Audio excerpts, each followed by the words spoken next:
This video is brought to you by Squarespace. From websites to online stores to blogs, Squarespace has something for everyone who wants to boost their online presence. More on them later in the video. There are loads of miniature paints on the market, and it's fair to say that Games Workshop produces possibly the most divisive mainstream brand today. If you venture onto any painting Facebook group, you don't have to look far to find someone with an axe to grind. I made a video over a year ago where I said that I'm actually a fan of the Games Workshop pots, and I still get comments regularly on that video saying that I'm wrong, that the paint pots are trash, and that there's apparently some great conspiracy where Games Workshop wants your paints to dry out so you have to go and buy more. So I thought I'd take a closer look at the pots and share why I still kinda like them, and some tips on how you can get the most out of them. I'm Benji and welcome to Benji's Hobbies.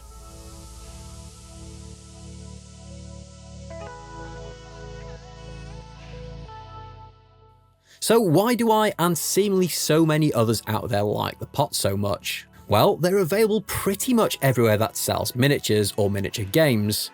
I have two small independent wargaming shops in my local town, and both of them sell Games Workshop paints, so if ever I'm desperate to pick up a replacement or need a new colour, I can just pop to my local shop and pick them up from there.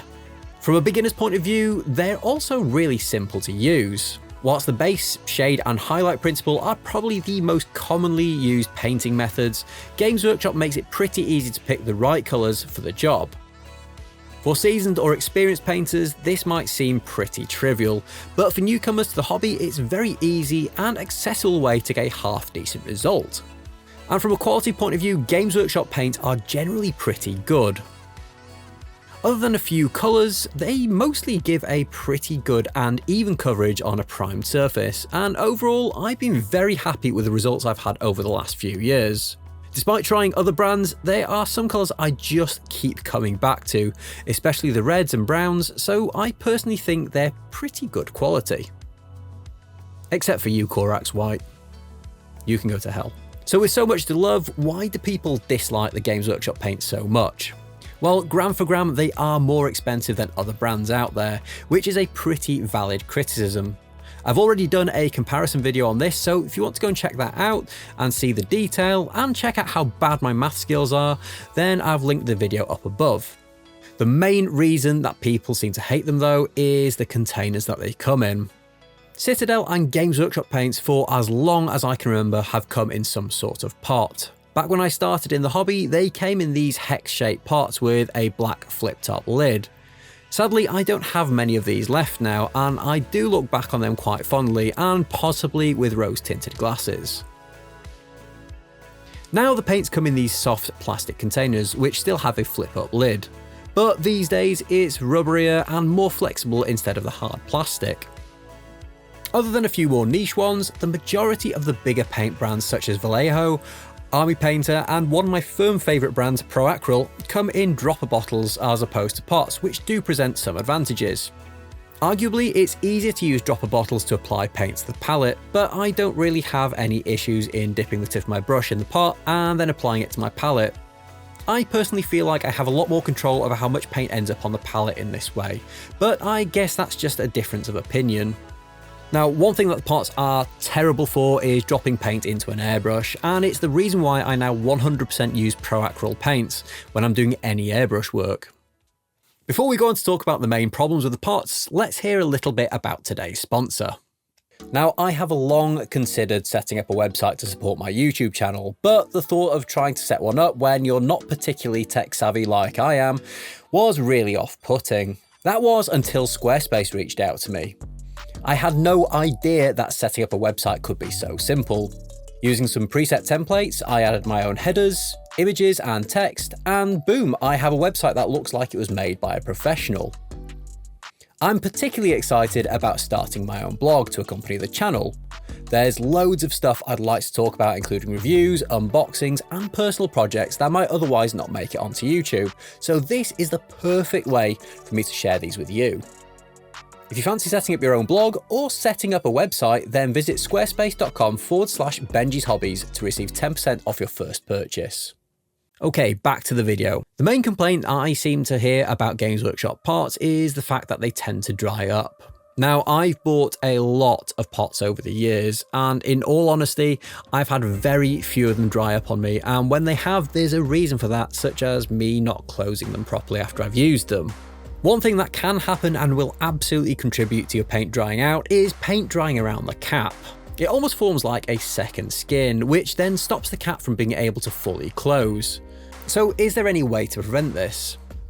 I found a few ways to not completely eliminate it, but significantly reduce the buildup of paint. First of all, after you shake the pot, give the paint a few seconds just to flow out of the cap.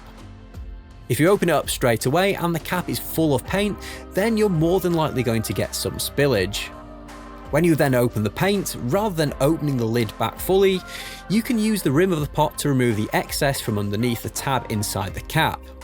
It's probably going to be easier to watch the demonstration than me trying to explain it, but it really does help stop drips of paint from coming out of the pot. Whilst it might seem like a lot of extra steps, it just becomes second nature for me now after doing this for so long. But what can you do if you do end up with a build-up around the cap? If you followed my advice from earlier in the video, then in all honesty you shouldn't end up with that much build-up, but if you do, there are a couple of ways you can get rid of it. The first one is really easy. Simply use a small tool such as the mold line remover to pick out the dried in paint. I don't know about you, but I somehow find this a little bit therapeutic. But then again, that might just be me being weird. The second is a little bit more involved, but gives a slightly better result. Remove as much paint out of the cap as you can. It's probably best to do this after the paint pot has been stood for a while, rather than just after shaking it or using it. Scrape away any dried paint that's on the outside of the pot, and then remove the cap entirely off the pot. Next, get some hot but not boiling water and soak the caps in it for a few seconds, and it should become pliable. You can then invert the lid, and any dried paint is very easily removed. Once you've dried the cap off, you can put it back on the pot, and it's good as new. But what if you find that the paint has started to dry out in the pot? If you find that your paint has fully dried out, then unfortunately there's probably very little you can do to salvage it. But if it's still liquid, albeit a bit more viscous or thick than normal, then it should still be usable. I keep a couple of small bottles of this at hand. It's a mixture of about 1/3 matte medium to 2/3 water. Just add a few drops to your pot, give it a shake, and the paint is often back to a usable consistency again. This stuff is great to have on hand for painting as well, because you can use it to thin your paints and use it to glaze with as well. So there you have it, those are my top tips for keeping your Games Workshop paints in tip-top condition, and if you do start to have some issues with them, a few pointers on what you can do to fix them. Now, I'm sure there are some of you screaming at me, if previous comments on videos are anything to go by, that I should transfer them over to dropper bottles and avoid the problem altogether. And I guess you're right, I could do that, but it would take a lot of effort and time that I just don't have to dedicate to something that I don't really think is that important. Now, I know I'm going to get some negative comments off the back of this video, but all I'm doing is sharing my best practice with you guys in the hopes that somebody finds it useful. If you want to purchase any of your own Games Workshop, or Pro Acryl paints for that matter, then go and click on my Element Games affiliate links down in the description below.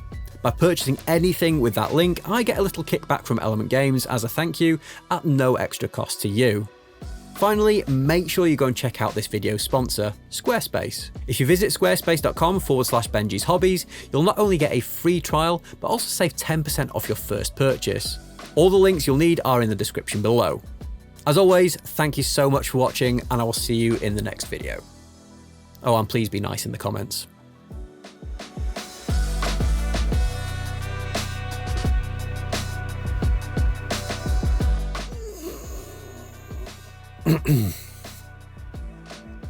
Oh.